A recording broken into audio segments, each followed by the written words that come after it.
इसकी हाइट, इसकी हैयत रखी है 5 फीट 6 फीट 7 फीट के अंदर इसको समेट के रख दिया।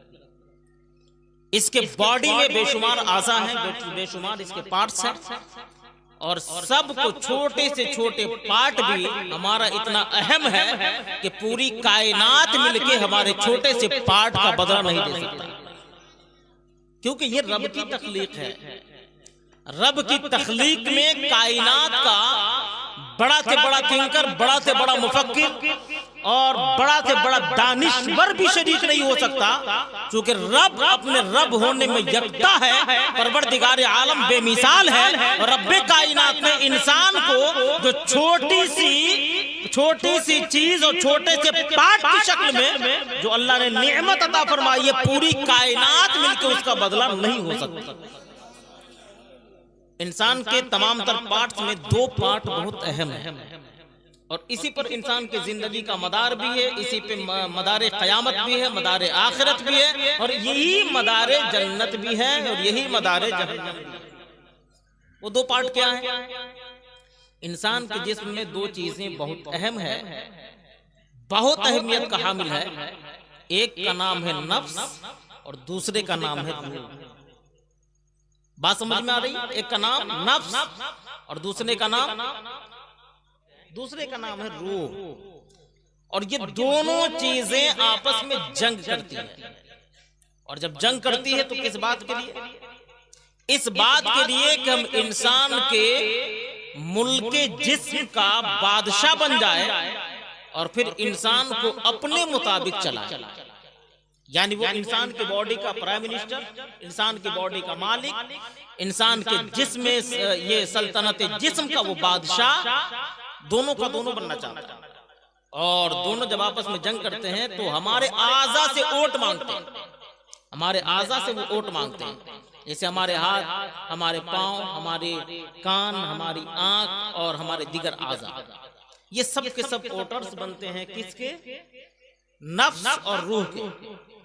अब नतीजे में जिसको ज्यादा वोट मिलता है वो मैदान जीत जाता है, और जो जीत जाता है वही मैदान का और मुल्क का बादशाह बनता है।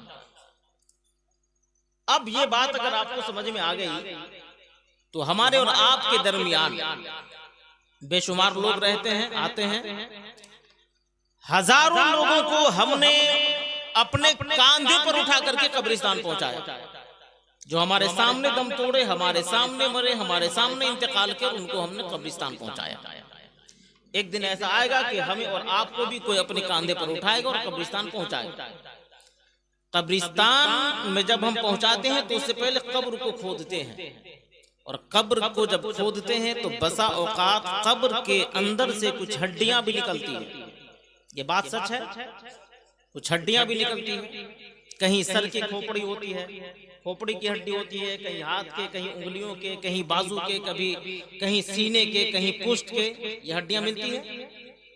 जबकि वो आदमी तो सही सालिम हमने दफन किया, हमने तो पूरा इंसान हमने कब्र में डाला था। ये हड्डियां रेजा रेजा होकर के क्यों हमको मिल रही है? ये हड्डियां टूट करके हमको क्यों मिल रही है, जबकि हमने सही सालिम इंसान को ज़ेरे ज़मीन दफन किया था। अब हड्डियों पे गौर करें तो वो हड्डियां किसी गैर मुस्लिम की नहीं, किसी ईसाई की नहीं, किसी यहूदी की नहीं, किसी नसरानी की नहीं, और दुनिया के दीगर मज़ाहिब के मानने वालों की वो हड्डियां नहीं, बल्कि वो हड्डियां हमारे और आपके आबाओ अजदाद की हड्डियां हैं जो कब्रिस्तान की कब्रों से दस्तयाब होती है। ये बात सच है, ये बात क्लियर है। अब एक वो इंसान जो दुनिया में अपनी जिंदगी हमारी तरह गुजारा तो 2 कैटेगरी में बटेगा। किसने नफ्स को वोट दिया और किसने रूह को वोट दिया।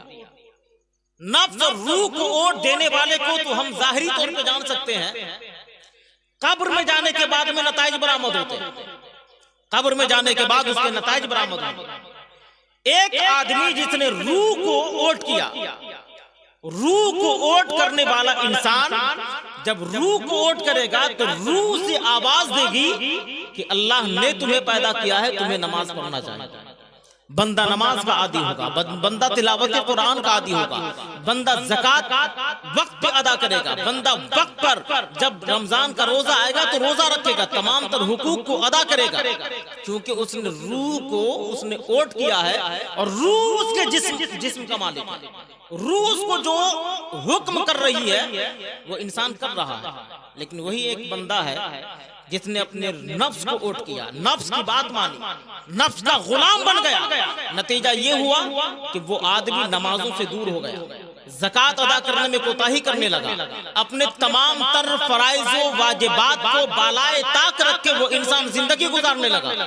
अब वो आदमी जिंदगी तो गुजारा और पूरी मुद्दत गुजारा, पूरी मुद्दत दुनिया में रहा, पूरे महदूद और मुतअय्यन जिंदगी को गुजार के दुनिया से गया, लेकिन वो आदमी नमाज का आदी नहीं था, वो आदमी कुरान की तिलावत नहीं करता था, माँ बाप को सताता था, माँ बाप के साथ उसने सुलूक नहीं करता था, भाइयों को सताता था, भाइयों की जमीनें गस्ब करता था, वो आदमी हुकूकुल इबाद में गिरफ्तार था, छोटों पर शफकत का जज्बा नहीं, बड़ों के एहतराम का जज्बा नहीं, जेरे जमीन दफन हुए दोनों लोग।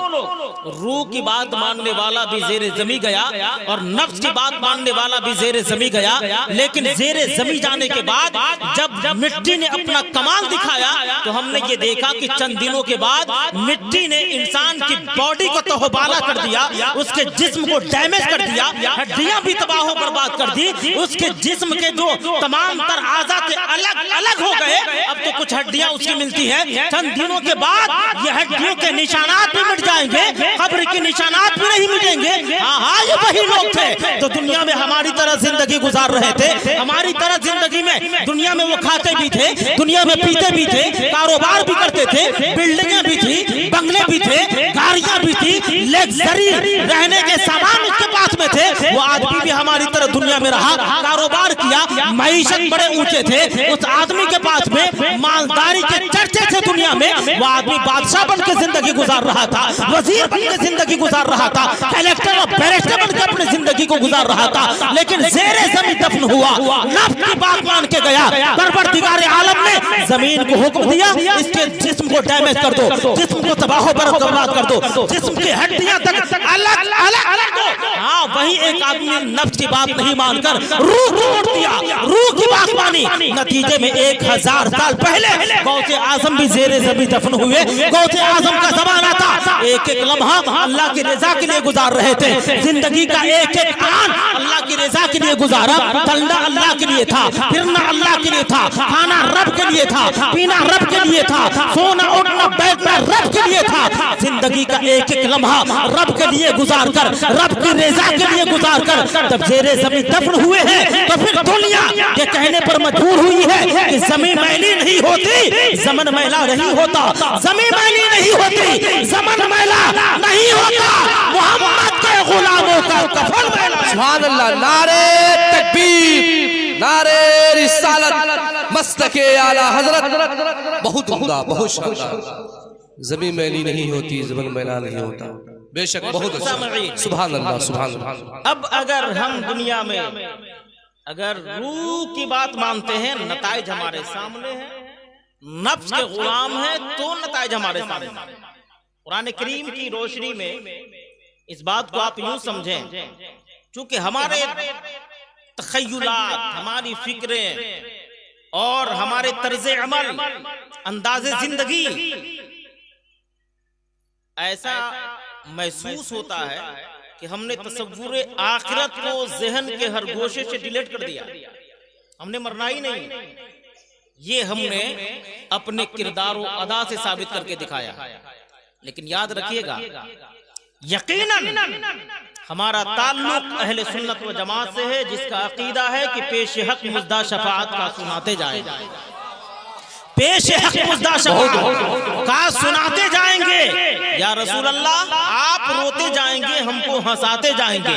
और वो साते दी हैं खुदा ने दामने महबूब को, जुर्म खुलते जाएंगे और वो छुपाते जाएंगे, और खुल्द में होगा हमारा दाखिला इस शान से, या रसूल अल्लाह का नारा लगाते जाएंगे। बेशक, नारे तकबीर, नारे रिसालत, सुभान अल्लाह, सुभान अल्लाह। ये तो हमारे अंदाज होंगे, लेकिन याद रखिएगा कुरान करीम ने कहा कि परवरदिगार आलम कल क़यामत के दिन जब तक एक एक अमल का हिसाब तुमसे ले नहीं दे लेगा, उस वक्त तक तुम्हें अपनी जगह से खिसकने भी नहीं देगा।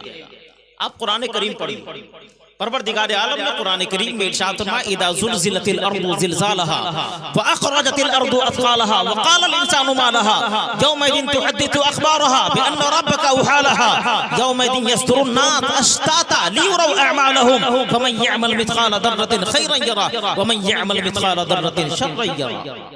कुरान करीम है ये, कुरान करीम है। कितने लोगों को ये सूरत याद है? जरा हाथ उठाकर। इदा ज़ुलज़िलतिल अर्दु ज़िलज़ालहा। देखिए इतने लोगों में 30वें पारे की एक छोटी सी सूरत चंद लोगों को याद है। आपसे मैं गुजारिश करूंगा, अगर कुरान पढ़ना जानते हैं तो कुरान नाजरा देखकर पढ़िए, उर्दू पढ़ने आता है तो उसका तर्जुमा भी पढ़िए, और अगर नहीं पढ़ने आता है तो आप कुरान शरीफ नाजरा पढ़ के अल्लामा मुज्तबा रजा खान के पास में जाइए और कहिए हुजूर इसका माना समझा दीजिए।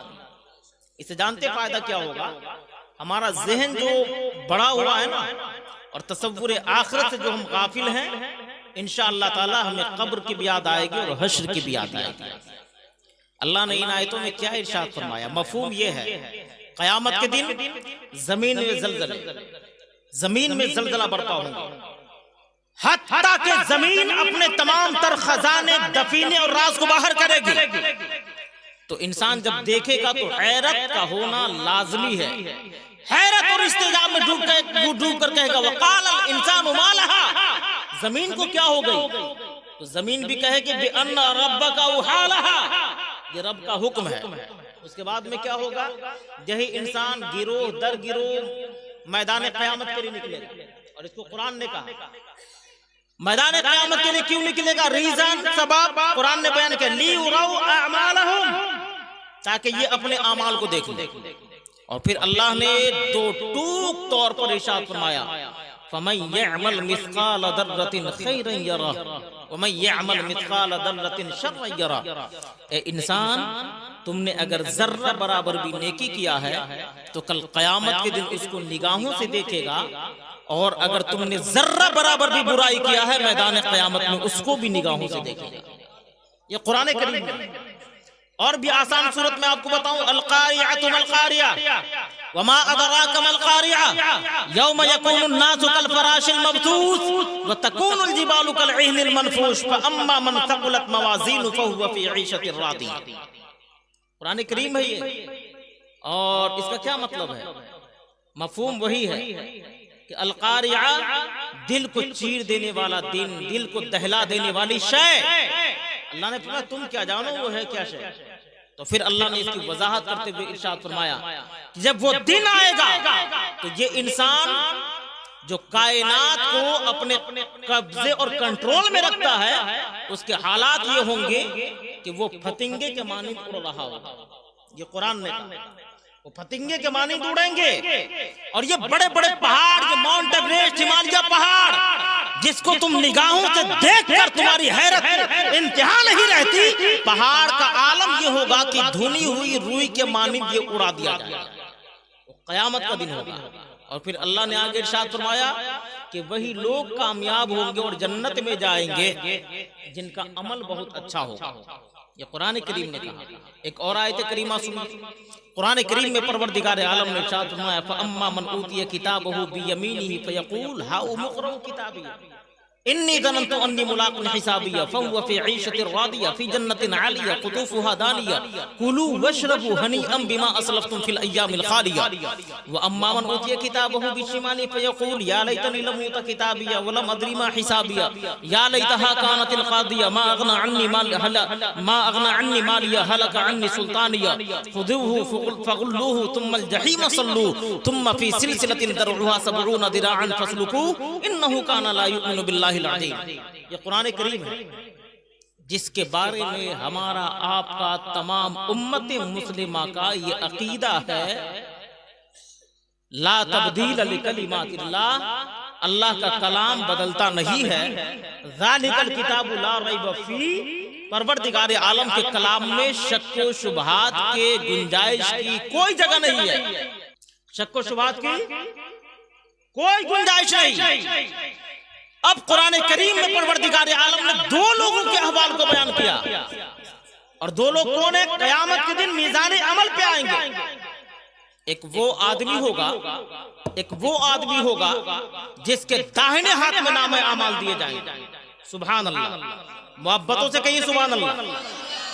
दाहिने हाथ में नाम अमाल, इस बात की अलामत, गारंटी बंदा जन्नती हो गया। सुभान अल्लाह। दाहिने हाथ में नाम अमाल का मतलब बंदा जन्नती हो गया। ये कयामत का दिन है, कयामत का दिन। ये कयामत के दिन में अल्लाह ने जिसमें फजल फरमाया, दाहिने हाथ में नाम अमाल दे दिया, बंदा जन्नती हो गया। फिर कुरान करीम ने कहा अम्मा मन ऊतिया किताब बियमीनी फयक़ूल हाउ इक़राउ किताबिया।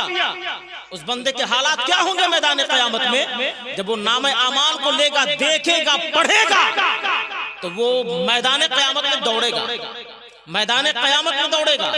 और याद रखिएगा, मैदान क़यामत के नक्शे को कुरान ने जब बयान किया तो कुरान ने कहा यौम यफ़िरुल मर'उ मिन अख़ीही व उम्मिही व अबीही व साहिबतिही व बनीही लिकुल्लि इम्रि'इन मिनहुम यौमइज़िन शानुन युग़नीह।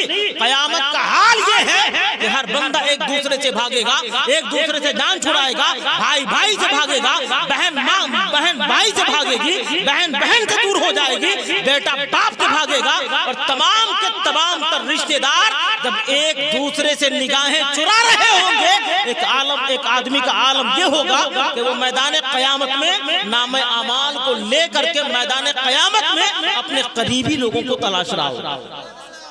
और करीबी लोगों को क्यों तलाशेगा पता है? करीबी लोगों को तलाशेगा तो कुरान ने उसका नक्शा बयान किया, हा उमुक़राउ किताबिया, हा उमुक़राउ किताबिया। वो हर एक को दिखाएगा, देखो मेरे नाम अमाल, देखो मेरे रिश्ते तकदीर, देखो मैंने जो अच्छा अमल किया। इन्नी ज़नन्तु अन्नी मुलाक़िन हिसाबिया, मुझे यकीन था कि मैं हिसाब और किताब के दिन को पहुंचूंगा। सो मैंने फराइज़ वाजिबात के अलावा अल्लाह की रज़ा के लिए अपने रूह की बात मानकर, अपने रूह की बात मानकर हमने नेक अमल किया, हमने नेक अमल किया। अब वो दिन आया कि परवरदिगार आलम ने दाहिने हाथ में नाम अमाल अता फरमा दिया। सुभान अल्लाह। अब उसके बाद में क्या होगा? वही बंदा जब मैदान क़यामत में अपने रिश्तेदारों को, अपने अहबाब को, अपने दोस्त को अपना नाम अमाल दिखाएगा और लोगों को बताएगा कि अल्लाह ने मुझे ये इनाम अता फरमाया, मैंने जो नेक अमल किया था बदला दिया, दाहिने हाथ में नाम अमाल। उसके बाद क्या होगा? फरिश्ते हुक्म देंगे। फरिश्ते क्या हुक्म देंगे उस बंदे को? परवरदिगार आलम फरिश्तों को हुक्म देगा, फरिश्तों मेरे बंदे को कह दो, मेरे बंदे को कह दो कि ये बुलंद महल्लात वाले जन्नत में दाखिल हो जाए, बुलंद महल्लात वाले जन्नत में ये दाखिल हो जाए। और कुलू वशरबू हनीअम बिमा असलफ्तुम फिल अय्यामिल खालिया, कि ये जन्नत में अपनी तबीयत, अपनी ख्वाहिश और अपनी मर्जी से ये जो चाहे खाए पिए, ऐशो इशरत के साथ में रहे, क्योंकि इसने अपने ख्वाहिशात को, अपने नफ्स को दुनिया में मारा था। परवरदिगार आलम ने हमेशा हमेशा के लिए हयाते जावेदारी इसे अता फरमाई। अब जन्नत में बंदा जाएगा, उसके बाद में एक आयत करीमा है जो हमारे दिलों को कपा देने के लिए काफी है, और वो क्या है? वो अम्मा मन ऊतिया किताबु बिशिमाल। एक वो बंदा जो दूसरा बंदा होगा मीज़ान अमल पर, बाएं हाथ में उसके नाम अमाल दिए जाएंगे। बाएं हाथ में, बाएं हाथ में नाम अमाल दिए जाने का मतलब ये है कि वो बंदा जहन्नमी हो गया। फैसला हो गया कि बंदा जहन्नमी है, जन्नत में उसको, जहन्नम में उसको जाना है, जहन्नम में उसको जाना है, डिक्लेयर हो गया। अब उस बंदे के हालात क्या होंगे? वो बंदा तो बाएं हाथ में नाम अमाल पा गया, और बाएं हाथ में नाम अमाल पाने के बाद में उसके हालात ये होंगे। कुरान ने कहा वो अम्मा मन ऊतिया किताबहु बिशिमालिही फयक़ूल या लैतनी लम ऊत किताबी। वो बंदा कहेगा काश मैं हिसाबो किताब के दिन को नहीं पहुंचता, काश मैं ये दिन नहीं देखता, लेकिन हाय अफसोस अब क्या करूं। बंदा हसरत करेगा, मौला तूने जो मुख्तसर सी जिंदगी अता फरमाई थी जिसमें मैंने तेरी नाफरमानी की, मौला वैसे अगर करोड़ों जिंदगी और करोड़ों साल की जिंदगी अगर तू अता फरमाए तो एक एक लम्हा तेरी रजा के लिए गुजार दूंगा। ये बंदा तमन्ना करेगा लेकिन पूरी ख्वाहिश नहीं होगी। कुरान कहता है वलम अदरी मा हिसाबिया या लैतहा कानतिल कादिया, आय अफसोस अब क्या करूं, मौत तो सारे फैसले कर गई। अब आलम यह है कि बंदे की बादशाहत, बंदे की सल्तनत, बंदे की दौलतें, बंदे की शोहरतें, कोई भी काम जब वहां नहीं आएगी, तमाम के तमाम तर चीजें जब पीछा छुड़ा लेगी तो परवरदिगार आलम का हुक्म होगा फरिश्तों इसे पकड़ो, 70 गज जंजीर में जकड़ के और मुंह के बल घसेट करके जहन्नम में दाखिल करो। ये कुरान करीम है, ये कुरान करीम है। अल्लाह ताला हमें और आपको जहन्नम के उस आग से बचाए और ज़हनी तौर पर हम और आप जो अहकाम में खुदाबंदी को बालाए ताक रख के अपनी जिंदगी गुजारते हैं तो याद रखिएगा परवरदिगार आलम की बारगाह में एक एक अमल का हिसाब देना होगा। हम तो यहाँ ये लगता है कि बस चंद चीजें हमारे मामूलात और आमाल के हिस्सा हैं और वो जन्नत में ले जाने के लिए काफी है। याद रखिएगा अपने वक्त का सबसे बड़ा आलिम, अपने वक्त का सबसे बड़ा फाजिल, अपने वक्त का सबसे बड़ा मुफ्ती, अपने वक्त का सबसे बड़ा मुहद्दिस, सबसे बड़ा मुफस्सिर और अपने वक्त का सबसे बड़ा मुजद्दिद इमाम अहले सुन्नत को जब अपनी मौत याद आती है, कब्र की मंजिलें याद आती है तो तड़प उठते हैं इमाम अहले सुन्नत और फरमाते हैं या मेरे मौला मेरे परवरदिगार, खड़े हैं मुनकर नकीर सर पर, खड़े हैं मुनकर नकीर सर पर, न कोई हामी न कोई यावर, बचा लो आकर मेरे पैगंबर के सख्त मुश्किल जवाब में है। ये किनका लहजा है? वक्त के मुजद्दिद का। ये किनका लहजा है? वक्त के मुफस्सिर का। ये किसका लहजा है? जो उस वक्त के इमाम है। जब वो थर थर कांपने लगते हैं तो हम जैसे लोगों का मैदान क़यामत में क्या हाल होगा। और मैदान क़यामत आला हज़रत को जब याद आया तो फरमाते खुदाए क़हार है गज़ब पर, खुदाए क़हार है गज़ब पर, खुले हैं बदकारियों के दफ्तर, खुदाए क़हार है गज़ब पर, खुले हैं बदकारियों के दफ्तर, बता दो आकर शफीए महशर, बचा लो आकर शफीए महशर, तुम्हारा बंदा अजाब में है। और बिल आखिर आला हजरत रज़ी अल्लाह तबारक व तआला जब करम की भीख मांगते हैं तो कहते हैं करीम अपने करम का सदका, लईम बेकदर को न शर्मा, तू और रजा से हिसाब लेना, रजा भी कोई हिसाब में। मोहतरम सामईन हाज़िरीन, कुरान करीम को मैंने आपके सामने पढ़ा, परवरदिगार आलम ने कुरान शरीफ में इरशाद फरमाया व इन्नमा तुवफ़्फ़ौना उजूरकुम यौमल क़ियामा फमन ज़ुहज़िहा अनिन नार व उदखिलल जन्नत फ़क़द फ़ाज़। तुम में से कोई भी फर्द इससे बच नहीं सकेगा और कल क़यामत के दिन तुम्हें तुम्हारे अमाल का पूरा पूरा बदला दिया जाएगा, कहीं से कोई कमी नहीं की जाएगी। हाँ, तुम में से कामयाब वही होंगे जिसने अपने आप को जहन्नम से बचा लिया और अपना दाखिला जन्नत में करवा लिया। ये इंसान की जिंदगी का माहसल है जो क़यामत के दिन हमें और आपको मिलना है और कल क़यामत के दिन फिर इसी एतबार से हमारा फैसला भी होगा जन्नत जाने का या जहन्नम जाने का। इसलिए मेरे अहबाब, हमारी ये आपसे गुजारिश होगी कि आप अपनी जिंदगी को दुनिया में ऐसे गुजारें कि मरने के बाद जब हम कब्र में जाएं और नकीरैन आए तो चेहरे को देख कर कहें कि चेहरा देख के क्या करता है, ढक दो और जन्नत की खिड़कियां खोल दो, जन्नत के बिस्तर लगा दो, इसलिए कि आने वाला कोई आम फहम बंदा नहीं बल्कि ये गुलाम मुस्तफा है और ये जन्नती मेहमान है। ये कब होगा? जब हमारे किरदारों अमल नारे तकबीर, नारे होगा, जबकि हम और आप किरदारों अमल के एतबार से खालिस होंगे। वरना याद रखिएगा मैदान क़यामत में हालात हमारे ये होंगे कि ये तो दुनिया है ना, दुनिया, इस दुनिया में जहां हम और आप जिंदगी गुजार रहे हैं, इसमें तो एक ही सफ में खड़े हो गए महमूद व अयाज, न कोई बंदा रहा न कोई बंदा नवाज। ये यूनिफॉर्म है ना, यूनिफॉर्म बड़े बड़े जराइम को छुपा देता है। याद रख, ये यूनिफॉर्म बड़े बड़े जराइम को छुपा देते हैं, ये लिबास इंसान के बड़े बड़े ऐबों को ढक देते हैं। लेकिन कल कयामत का दिन होगा, यही बंदा मैदान कयामत में खड़ा होगा, अलग से मखलूक नहीं आएगी, यही वो लोग हैं मैदान कयामत में जाएंगे। और वहां क्या हालात होंगे? क्या एक ही सब में खड़े हो गए महमूद अयाज? नहीं नहीं, परवरदिगार आलम की तरफ से मुनादी पुकार रहा होगा, मुनादी निदा कर रहा होगा मैदान कयामत में, ये पुकार रहा होगा, वमताजुल यौम अय्युहल मुजरिमून, वमताजुल यौम अय्युहल मुजरिमून, वमताजुल यौम अय्युहल मुजरिमून। ए मुजरिमों की जमात, अपनी सफे अलग कर ले, मेरे नेक बंदे अलग जमात में रहेंगे, तुम्हारी जमात अलग होगी। और आलम ये होगा, हमारी जुबान बोल सकेगी, हाथ हमारे काम करेंगे, अल यौम नख्तिमु अला अफवाहिहिम व तुकल्लिमुना अयदीहिम व तशहदु अर्जुलुहुम बिमा कानू यक्सिबून। वो बंद कर दिया जाएगा, तमाम तर चीजें लॉक कर दिए जाएंगे। हाँ हाँ, मैदान कयामत में एक इंसान के हाथ और पांव उसके खिलाफ में गवाही दे रहे होंगे, उनके करतूतों की खबर परवरदिगार आलम को दे रहे होंगे। अगर ऐसे वक्त में हमने अगर अच्छा अमल कर लिया, रब को राजी करने के लिए वक्त से पहले हमने तौबा कर लिया, रब का कुरान कहता है क्या अय्युहल इंसान मा गर्रका बिरब्बिकल करीम, आजा रब के दहलीज पर। अगर तुमने तौबा कर लिया, मरने से पहले तमाम गुनाहों से तौबा कर, बड़े बड़े जराइम तुमने किए हैं, बड़े खताएं तूने की है, कायनात